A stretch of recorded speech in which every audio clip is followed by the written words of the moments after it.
Hey everyone, welcome to the Star Family Wisdom podcast. We're so glad you're here with us today. I'm Jenna Layden, the founder of Star Family Wisdom and a former global vice president for Whole Foods Market.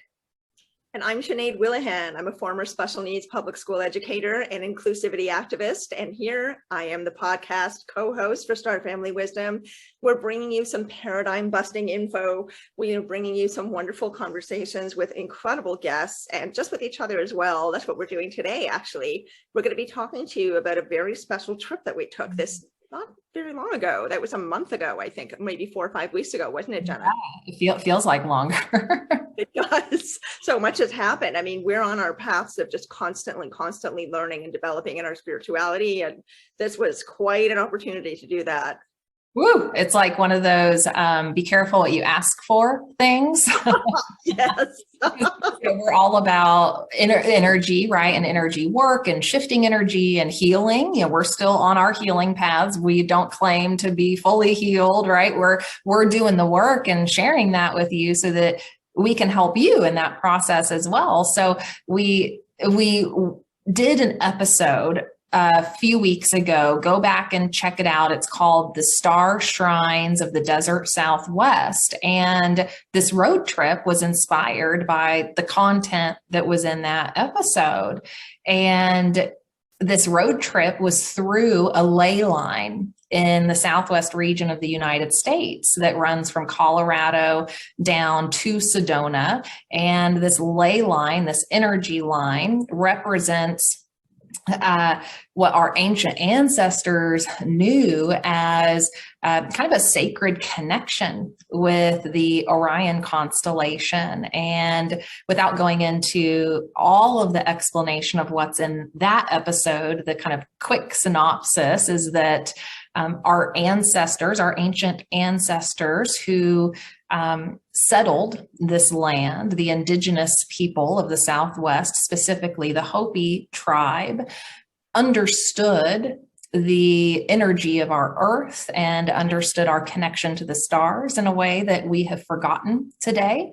And they settled in this part of the United States and they created their sacred sites along this ley line. And those sites relate to earth chakras. And this kind of ground plan is laid out very similarly to the temple ground plan in Egypt, which follows a ley line that runs north-south along the Nile River that also includes some specific chakra power centers. So when we learned about this particular energy that was available in this region of the United States, and given our passion of honoring where our ancient wisdom came from, honoring our ancestors who have experienced times before this modern era, who have carried ancient wisdom, who have carried the knowledge of spiritual wisdom and medicine that is very needed now, as we are passionate about honoring that and learning from that, we felt inspired to travel this ley line and to travel to these sites, both for the purpose of honoring that history and honoring that knowledge that has not been honored by others or has not been understood by others, and to connect with the earth in the way that our indigenous cultures and ancestors knew about. Yes. Yeah. I also want to tell a little story of my experience in our backyard, which was part of why we decided to take this trip also. So I had, I can't really go into a lot of detail about this, but I was meditating outside in the backyard after you and I had our weird sacred geometry experience with Nadi, which is in another episode. Gosh, yeah, that was an activation. That was a major activation. If you're interested in sacred geometry, that's a whole other topic. Go to our sacred geometry section at I almost said at Whole Foods Market, Jenna, at Star Family Wisdom, at starfamilywisdom.com, and we've got a beautiful selection of sacred geometry material designed by Nadi Hana, our colleague, which is really incredible. But anyway, the point is that Nadi had come to do a presentation, to practice a presentation with us that she was going to be delivering in San Francisco the next week. And we had this incredible experience of, seeing the sacred geometry she was using in her presentation, which was being displayed to us on a screen as she was doing this. And she was talking her way through it as well. And both of those things made us have this huge activation experience we did not see coming. And you and I were left in this sort of daze for about 3 or 4 days where all kinds of contact was coming through. And so I was meditating out in your garden in Sedona at one point. And it's difficult to explain, but what essentially happened was I started receiving these messages from what seemed like ancestors of the land, and I saw them. I journaled about it at the time. I wrote down what I was getting. I wrote down visions I'd had and what the people in the visions looked like. I drew photographs in my journal. And then after I had those experiences and got those messages, I went back to Google what I had found and found that everything matched. And that was really incredible. That really, really, really blew my mind. So part of that experience was Spider Woman, who is the main goddess on my tree of wisdom. She's definitely in my life. That's another conversation also. And I felt like she had shown up and said to me, you need to go to Spider Rock. And Spider Rock is in Canyon de Chelly, which is on her through that chakra line, through that star signs line. Not specifically one of the chakra points, but it's like out there kind of at the beginning. And so as this came up, so this, I think, this vision happened for you right at the same time I was reading this book that inspired that episode. So this is the book, Star Shrines of the Desert Southwest by Gary A. David. So I was reading this book, and then Sinead had that vision about Spider Rock, and we started connecting the dots on kind of the area of land and location. Yes. And then it just came together so seamlessly. And you were like, okay, let's do a road trip. And I hadn't even thought of that. That had not even crossed my mind. I just thought, next time I come back to Sedona, we've got to go to Spider Rock. I have to go there. I have no idea why, but I've got to go. And then, we just, like you're saying, all these different dots connected. We ended up going on this trip, and I'm thinking of Holy Hell Highway. We have to tell that story. And what that brought up for you, and then also my sacral chakra and what that's brought up for me. It was most definitely an activation. Yeah, let's maybe start at the beginning, because I think what this process facilitated is an activation of different wounds or traumas or issues that we're still living in our energy field connected to various chakras, right? So any information that lives in our field, we can access via the different chakras, and each chakra aligns with different emotional issues or physical issues in our life. So if you're not familiar with that system itself, the chakra and energy system, go get our free chakras ebook so that you can get some information on that. It's relevant to what we're talking about here. And so this process of moving through these energy points, these power centers or chakra points on this ley line, activated in our field things we needed to work through and shed and release. And prior to this trip, we set that intention. We did ceremony work around this. And I also want to share with the audience that because we're talking about sacred topics here and sacred land and sacred wisdom, we have created sacred space. So we're held in sacred space in this conversation. I've called in the 4 directions, and that's important so that we honor this wisdom and this topic and the land itself. And so we set intentions ahead of this journey and asked Mother Earth to be with us and to help us in continuing to heal whatever we needed to heal. And then we kind of forgot about that and did our road trip, right? We did. Right? So you just do the road trip, and you're doing the road trip. And our intention was to stop at, these spots along the ley line and connect with the land, connect, with the energy of Mother Earth. So we, had that intention as well.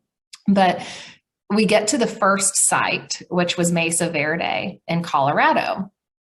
And so that would be the root chakra. So that's the root chakra of this line. That's where it starts. And then it ends at Sedona, which is the crown chakra of the line. And I didn't know a ton about the actual like geography, the physical site itself of Mesa Verde in terms of what we would be navigating, right? And so we get there, and it's a national park, so easy access into this area. And we should say that, you know, most of these other sites are throughout the Hopi and Navajo nations in Arizona. And so some of these sites are not as easily accessible. And it's important that you, if you feel passion around this as well, that you are respectful of where you're at, and that this is reservation land, and that people have their homes in some of these areas. And so it's important that, you know, we're not just going off the beaten track and trampling through people's yards. That is not respectful. So, you know, we did this journey in the way that felt respectful to us, of the land and the people who live there.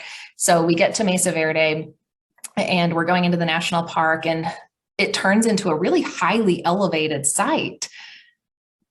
I still remember that. I mean, as the witness, this is your story, Jenna. You've got to tell this, but it's showing up in my mind. Well, I'm just thinking, you know, as the observer, you had mentioned, I think maybe once before, that you had something of a fear of heights. I don't know if that's how you phrased it, but you had said something like that. But it didn't really, like, you haven't really emphasized it. We hadn't had any experiences where we've been up really high, and then all of a sudden here we are.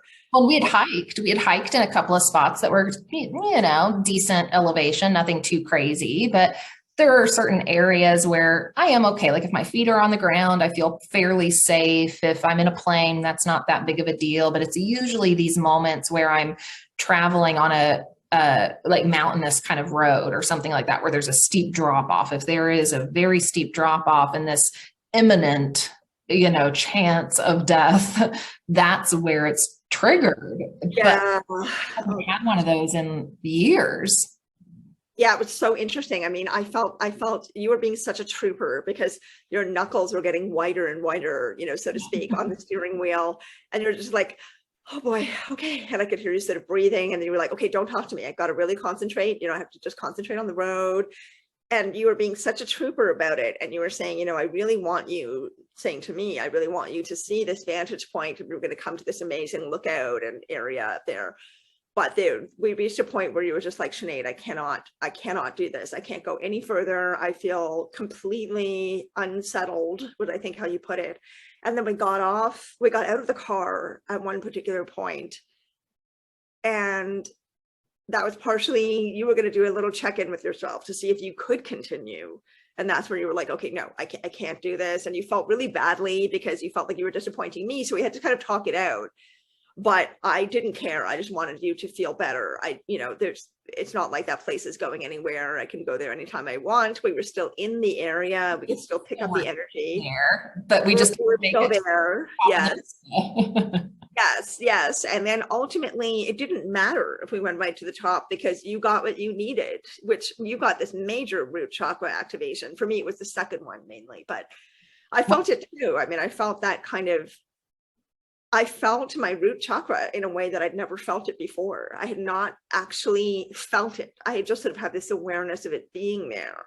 But then I don't know if it was the area, if it was my intentions, if it was what was happening with you, or all of it. But that was just very interesting. I don't have anything dramatic to tell. Yeah, you know, root chakra, that's you. Yeah, that was the big dramatic one for me. We kind of traded off, it seemed like. And I will say, you know, when we talk about these activations, the first three are going to be the most intense, because that the lower chakras are where we keep a lot of our, you know, earth issues, you know, a lot of our issues related to community, to our sense of belonging, our sense of safety and security, survival, feeling empowered, right? All that lives in our lower chakras. So those are going to be the ones that get triggered the most on something like this. And so, yeah, that one was major. And the way it triggered for me, I was just like debilitated. I could not move. I was in tears, you know, like I couldn't go forward. And as we were talking it out, and as I calmed down from that trigger that happened, I set an intention to learn more about that and to unpack what the original cause of that was, because I know, right, that anytime we get triggered, that's stemming from some original wound, whether that's this life or a previous life. And I haven't had anything in this life that seemed like it could have contributed to that particular trigger. So I was curious, well, maybe it's a past life, and I want to know more about that. And what's wild about that is what happened at the next site. And so we left Mesa Verde and we did a little detour over to Canyon de Chelly to Spider Rock, since that's where Sinead had been led in her vision. And I'll just quickly wrap this up because it's relevant to the root chakra activation. And then Sinead, you can, tell about your experience at Spider Rock. But when we get there, we, go to a viewing point where we can just be and sit and meditate and be with the energy of the land. And I had set the intention to learn more about what had triggered that activation or that issue at Mesa Verde. And I started to do a little meditation journey to see if I could access a memory. And wow, I'm pretty practiced now in doing some of those journeys. So it came quicker this time than it did in the past. But I had this major vision pop in that was of me and my family. And this would have been in times when we were kind of living off the land somewhere. And I was with my family and my father specifically, who was kind of the leader, of the group, the caretaker of the group. He fell to his death. Mm-hmm. And you were a little boy in this life, weren't you? Yeah, it was like maybe like a kind of preteen, just moving into the teens kind of age. And so all of a sudden when that happened, I was witness to this very traumatic event. And then I had to assume the manhood responsibility of the family because the man of the family was gone. So all of a sudden I kind of got thrown into this greater sense of responsibility in that lifetime, caring for, protecting the group, the clan I was part of. And it was wild to have that experience, just boom, boom. And it just resolved that, that like primordial kind of fear that I've had around that. And this issue I've had at times in my life around feeling this really big burden of responsibility in certain situations, I was just thinking that, it's interesting. This is a bit of a side note on this spiritual journey, how you realize more and more these issues that might not have arisen in this life at all. You have no idea why they're there. Like my incredible fear of sharks and water, right. I have no idea why I have such an intense fear of sharks and water. It's really the only thing I'm truly afraid of. It doesn't make any sense that I would have that fear in this life. I've never had an experience that would give me that fear, right? So for you, it's a similar thing. You had said to me before we went to this, on this road trip, you had said, I don't really know why I have this fear. And I remember you saying that it was a goal of yours to find it out. And then lo and behold, the universe appears, was like, oh, you want to find out what this was? Well, here's a terrifying experience to jolt it loose. And then here's a vision. It was really interesting how it happened, because of course we set intention, but just because you set intention doesn't mean it's always going to happen, right? So we both felt like we were being supported on this journey. We were being supported by our invisible team, by the universe, whatever. Mother Earth specifically, I think, because I think over the last couple of years, I've really deepened my practice of honoring her and connecting with her and understanding that she's a being and a very powerful, energetic being in our lives. And I think, and you too have had a deep practice of connecting with Mother Earth. And I think it was maybe a result of that and just being kind of at the right point, in our journey too. But I think by setting that intention and really asking her, like, help us with this, our intention is to honor you and support you and help you and to help all of your children, to help humanity in whatever way we can. And I think it was partially that she was activating. She was in charge on this trip. I definitely felt that, especially in the lower chakras. Yeah, I definitely felt that too. And that's the energy I felt when I had that vision in your garden, right? The ancestors of the land coming, because they were so tied to the rhythms of the earth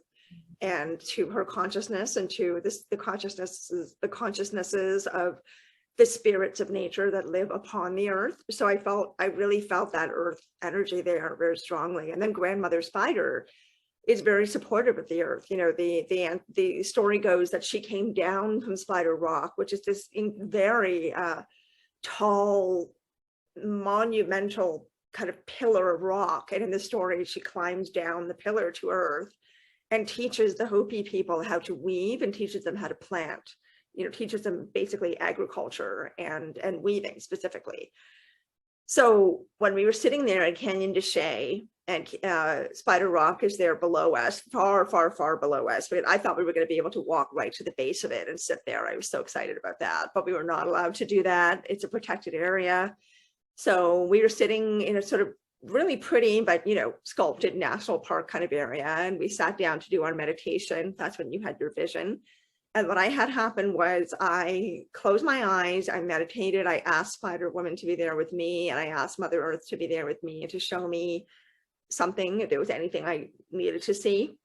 And then opened my eyes, and the rock of the canyon in front of me was suddenly patterned with blue people who were all pointing towards this, like literally pointing with a full outstretched arm and a pointed finger. There were maybe 6 of them, 6 or 7 of them, something like that. Yeah. All pointing in the same direction, all on different rocks, 2 or 3 on, you know, each on different rocks. And they were all pointing in exactly the same direction towards this sort of cavern or crevice far down, deep, deep, deep in the rock, which we couldn't go to because it's protected space down there. You have to have a guide. So I'm going to have to go back. We're going to have to go back and, you know, see what's in that canyon. That's all I really got. But it was still really startling to open my eyes and see distinctly blue, you know, really distinct. And this color of blue that I can't say I see on Earth. You know, it's kind of like when people say they see colors when they go elsewhere. It could be described as a pink, but it's not the pink that we know. And so this was a very unusual shade of blue, very distinct shapes of people, and it just really stood out. I mean, I couldn't miss it. So I sat there for a while going, okay, I see you, and just recognizing that I was being shown that. And then I guess step 2 would be going there to find out what they could be pointing at. Well, you know, how over the last, I don't know, 6 months, you over and over have talked about remote viewing with me. Like you have been like a broken record. We have to do remote viewing training.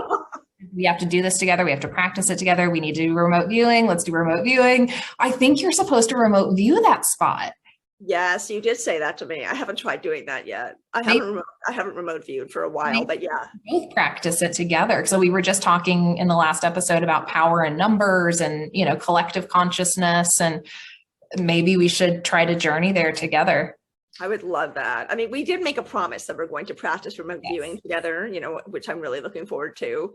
So that could be something, maybe we do a little warm up, you know, do 2 or 3 exercises and then do it. Yeah, I'm very curious. I want to find out what's in there. And then after this, we went to the second chakra spot.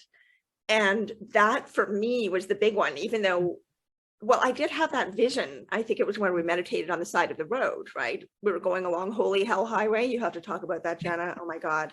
We're driving along this absolutely impossible road, like the worst road that either of us had ever seen. It was a mixture of sand, dirt, gravel, rocks, and boulders, like actual flat boulders on the road. It was so bizarre. Yeah, it was not a good road. So just be warned that if you ever do this journey through Arizona, that Google Maps does not know always which roads are paved and which ones are not. And in Arizona, because of the rocks, it can get a little treacherous. So yeah, we both had a little bit of a second chakra activation between the second chakra point and the third one going through that road. And I think, you know, for me, it was this very shallow initial reaction, right? Which is the car, you know, the car is going to get all messed up. Oh no, you know, and that's a second chakra thing, right? Like material, financial, you know, that sort of thing. And And so of course that's what would get activated, right? To force me to chill out and to force me to let that go and to remind me it's just a car and they're just tires and it's okay. And then we also made a compromise with ourselves because we're both kind of keeners, right? We both wanted to always get to exactly the spot where the chakra was.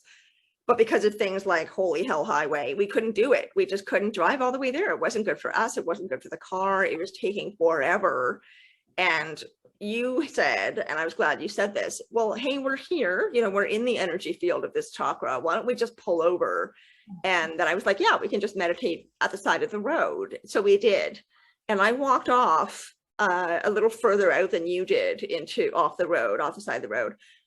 And found myself a spot and settled down, and it's boiling hot. The sand is absolutely boiling hot, but still settled down. And that's where I had that funny experience where I saw that gray a rectangle off in the distance that I wasn't sure had been there when I had first sat down. It was as if it was a doorway far off in the distance that was just suddenly there, not open. It looked like a gray tall rectangle. And then I meant to look at it again after I had finished my meditation, and I forgot to do that.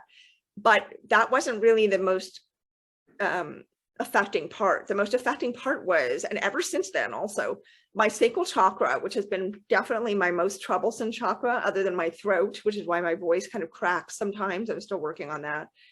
But my sacral chakra has been a really, really, really big one for me. Like I've actually felt it previous to my awakening in 2019, I felt it continuously as a sort of stone, a rock, a hard lump that just sat there under my belly button. And I thought it was because of surgeries that I had on my stomach. I had endometriosis and that it was scar tissue. No, it was energy. It was a huge lump of blocked up energy. And the more I have worked on the themes of that chakra, the more that energy has dispersed. But going to that second chakra star shine, that second chakra star shrine site, I'm not going to say that 5 times fast. I would definitely mess up. It activated my second chakra in a way I've absolutely never experienced before. And so it felt, I was describing it to you as feeling like it was suddenly an open space, and that it was feeling very sort of tickly and vulnerable and very, very soft and tender in this way I couldn't really describe. I'm feeling it right now as we're talking about it. And that is tied to the issues in my life that I've had the most difficulty with: family, creativity, self-expression, abundance, power, so many, all kinds of different things that are wrapped up in that chakra: stability or security, financial security. And now it just feels completely different. I used to see in my mind literally a rock when I would think of that chakra. And now it's this little cup, a kind of little cup of, I don't know, tenderness, softness, tickly vulnerability. So it's a funny sort of tickly feeling, but I'm really paying attention to it and nurturing it and just letting it be in that super, super vulnerable place, because I think it's in a process of releasing. And I'm also making changes happen in my life that are reflecting that. Yeah. So it was just so interesting. I really did not know what to expect. I thought maybe nothing will happen to me. Maybe this will just be an homage to the First Nations people and the wisdom that they've carried forth all these hundreds of years. And that would be good enough for me, even if I got nothing out of it, but it's been quite something. Yeah. I'm aware that energy work and this sort of thing can sometimes produce really quick effects, but then I'm also, aware that it can take a while, right? Like the way in which energy shifts and changes isn't always instantaneous. And so, yeah, I was not expecting an instantaneous thing to happen on those sites. That actually caught me off guard. I thought, if anything, it would be a more like long-term residual kind of effect. And we're still feeling the effects in some ways, but yeah, the more immediate shifts that occurred and the immediate opportunities we got to address those issues was profound and beautiful. And I should reflect back to the road we were talking about. It's not actually called Holy Hell Highway. Those I was screaming as we were hitting rock after rock after rock, and things were flying in the car. I'd have these moments of, holy hell, what's happening here? So that was just our term of endearment for that road that we were on. And some Mesa Verde was also Holy Hell Highway. I think they're both Holy Hell Highway.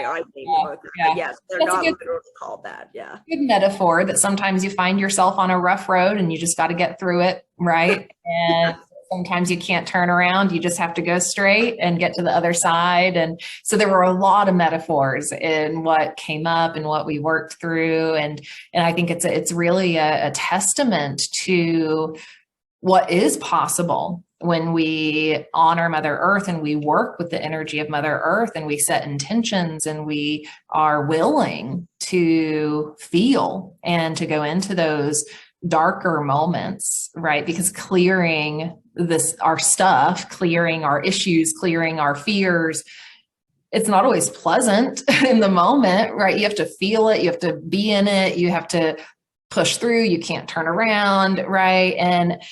And that's, not something everyone's willing to do, but if you're willing to do it, man, you can experience some really, really interesting effects and shifts. And there's so many different, ways to work with energy medicines that are out there. And this is one of them we have found to work with that was, really powerful. There was something else. And I love also that we collected little kind of mementos, like I picked up some dirt, some sand from that second chakra point. You had picked up rocks at Mesa Verde, I think. And then we continued to pick up little rocks, or I think they were just rocks. And then when we came back at the very end of our trip, and this is a beautiful idea that you had, I hadn't thought to do this, to make a sort of despacho, right? A little bit of a medicine circle on the ground. That's not the same thing. Sand painting. Yeah. Sand painting. Thank you. In my mind, despacho and, all these things are very similar, but thank you. Sand painting that we made with the rocks and with, what we had collected along our trip as a way to sync it all together and say thank you to Mother Earth for the journey and ask her to show us anything else we might need to know. And we did a little ceremony over that, and I love that as well. So it was, I did not know what to expect or what was going to come. And also as a Canadian, just going through that landscape was affecting also. I was really moved by the beauty of the areas that we were passing through. This is not in reference to the way that the Navajo and the Hopi have been forced to live on reservations. They go through quite a considerable amount of poverty, which is a different topic, but the land itself is so dramatic and so gorgeous that it was startling to see the difference, going through Arizona towards Colorado and then coming back through the Colorado mountains and all the green in Colorado back into the Southwest desert, and to travel along those chakra lines in the desert. There's something special about the desert. I really feel that more and more the more I visited the Southwest in the States. And it's not just the beauty of the earth in that area and the way in which the ecosystem works, it's the energy on that land, and the structures that are there add to that. It's a beautiful, mysterious power center. It really is a power center of land. So people think that power centers are maybe in other countries around the world, Peru or Egypt or Ireland, but they're all around us. So we have to find those potent places on our own land and visit them. And of course, the Indigenous people, our First Nations people, are the ones who know where they are. Yeah. And, it's one of those things, because this area of the United States is not easily accessible to everyone. And this is land where there are remote stretches. It's not the easiest road trip to do if you want to do one.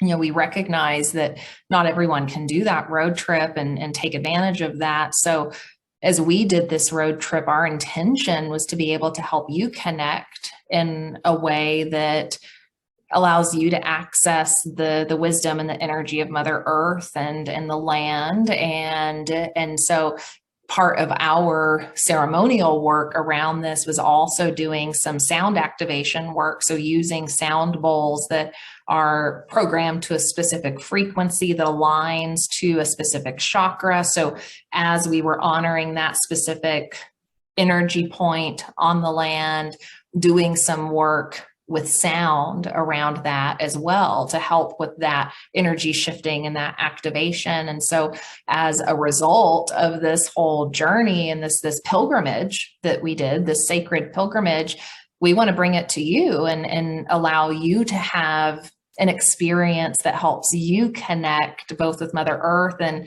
the stars of our origin, since these sites were also laid out in alignment with Orion. And we want you to have an experience yourself without having to go there. So we're excited to present and offer the Star Shrine Sound Activation. This is a 7-day sound activation where we'll guide you where we were visually, energetically. You'll set intentions to connect with Mother Earth with these sites, and you'll get a sound activation for 7 days, aligning with each of the 7 chakras to help you move through a similar process that we moved through.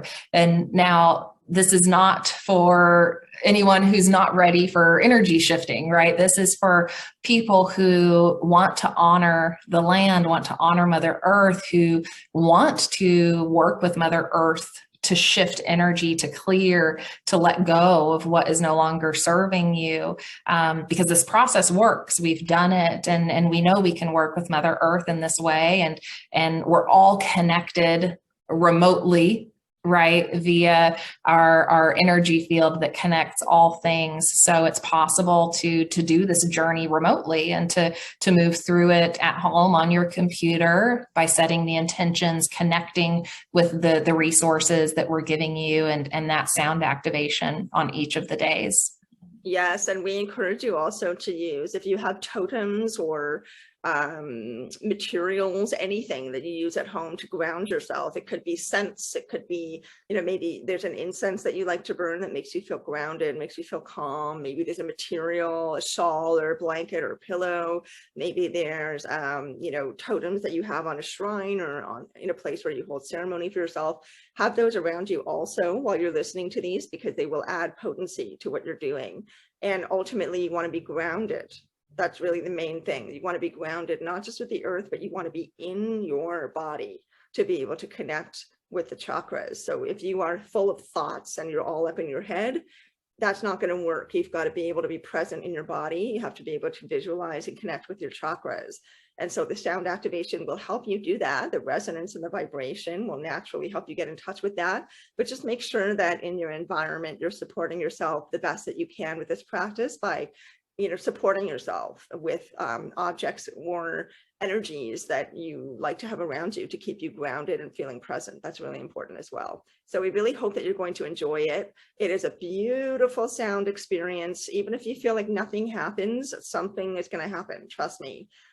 Could be subconscious, could be conscious, but that resonance and that vibration is really potent and very healing, and a really wonderful opportunity to focus on what you want to release, as Jenna was saying, what doesn't serve you anymore, what you don't want to carry in your life any further, and what you'd like to make space for, something new, a new energy or a new way of manifesting or being that you'd like to have space for, have energy for in your life.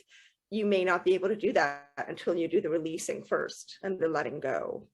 So again, contact us at any time, ask us questions. We want to know what you think, and we want to be able to support you and help you with these practices. Yeah. And sometimes we don't even know exactly what needs to be released. So, my advice would be, if you're in that space, just go into it with the intention of being open to Mother Earth and your higher self showing you what that is, because that happened for both of us. While we were aware of some of the, themes of what we were continuing to work through in our lives, the specific things that came up were, surprising in some ways. So to help you with that, we have an activation workbook actually that's part of the activation product. So with each chakra, you'll get some prompts to help you process and kind of dig into what you're feeling, what's coming up as you're moving through that. So yeah, let us know what happens. Let us know what you think if you take advantage of this. So we want to offer this as a way for you again to connect more deeply with yourself, with Mother Earth, with our ancestors and ancient ones who walked this earth with more spiritual knowledge than we have today. And it's our intention to bring this sort of information, this sort of journey to you for the purpose of shifting us all and helping us all become the new human that will move into a better place, right? Collectively and individually. So it's our honor to bring this to you. And it was an honor to take this journey and to be on this land and to connect with Mother Earth and think about all of the times that came before us and all of the people who came before us and all of the wisdom and all of the mysteries that have been held by the people who walked this land. And if you go into this with that intention, of connecting to that, I think you'll have a beautiful experience. Agreed. And, I just want to emphasize as well on behalf of both of us that if this doesn't feel like it fits for you, if you feel like this is not going to work for you, that is totally okay. There's absolutely nothing wrong with that. Everyone has their own individual path.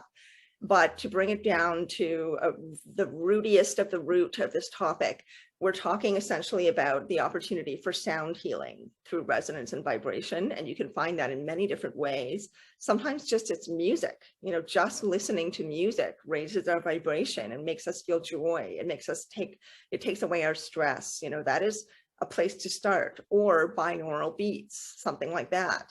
Try binaural beats and try the experience of letting in that resonance and that vibration, because resonance and vibration are incredibly important and incredibly powerful and around us all the time. We are just not aware of the resonance and vibration that we put out, that others put out to us, that exists in nature, that exists in media, that exists in many, many different forms. But it is around us all the time. Everything is made up of it. And so, why not utilize it in a way that helps us become more empowered? So please let us know what you think of this conversation. And if you try out our wonderful product, it really is wonderful. Let us know what you think. And let us know what you think in general of our content, of this conversation. Share your experiences with us about your own chakra development, your own experiences on power centers, or exploring ley lines, anything that may relate to this topic. We would really, really love to hear about it. And we always really love to hear from you. And if you want to learn more about the star shrines and this ley line, this energy line, the energy centers that we traveled, check out our episode, The Star Shrines of the Desert Southwest, where you'll learn more about the history of these sites and what other researchers have put together to help us understand them in a deeper way. So check that out. We'll link to it in the show notes, along with the 7-day Star Shrine sound activation that is now available. Definitely check it out and let us know if there are any other tools, resources that you want to see that we can support you with. We're constantly creating new products, new content. So we're here for you and your evolution. We definitely are. So like, subscribe, tell your family and friends, help us create this community, because we're moving into a new future here on Earth. And it is a very, very important pivotal time and a very joyful time if we choose to explore that. So share with your family and friends and stay in touch. Come back for more. We'd love to see you again. So thanks everyone for being with us today. We always appreciate it. And yeah, we have just tons more juicy stuff coming your way. I won't even go into detail about what it is. Just stay tuned. And meanwhile, we will keep bringing you everything that we can to help you learn and develop. So thanks everyone for being with us. Thanks, Jenna. I just love doing this with you, and see you again soon, everyone. Bye, everyone. We'll see you next time.